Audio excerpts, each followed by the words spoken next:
I'm doing an oil change here, and in this video I'm going to show you what to look for if your brand new oil filter is leaking. Before we get started, remember to subscribe to the channel, ring the bell, and subscribe to all of our notifications. That way you'll get a heads up when we upload a new video. So I'm under my truck doing an oil change, and this is the first time in the history I've been doing oil changes I got the I gotcha.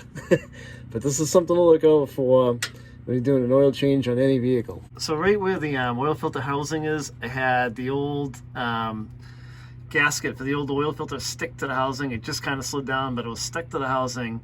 So what you want to do is make sure that this doesn't happen to you, and take that old gasket off.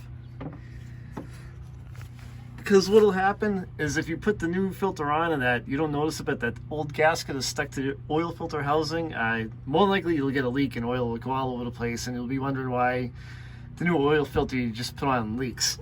Here's my old Motorcraft oil filter. You can notice that the gasket came right out of it. Never had it happen. I've heard about it happening, but it's the first time I've had it happen, and since I can remember. Here's my new Motorcraft oil filter. It has the gasket on it.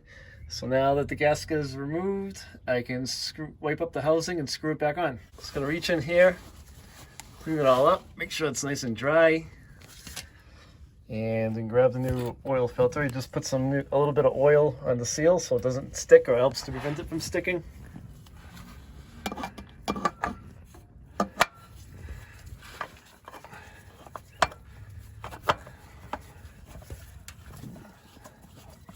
Now I can screw my new filter back into place and make sure it's nice and tight. So just kind of a quick video. Just wanted to show you what to watch out for. That can happen here when you're changing your oil filter. Hopefully it helps some of you guys out. Don't forget to sub the channel.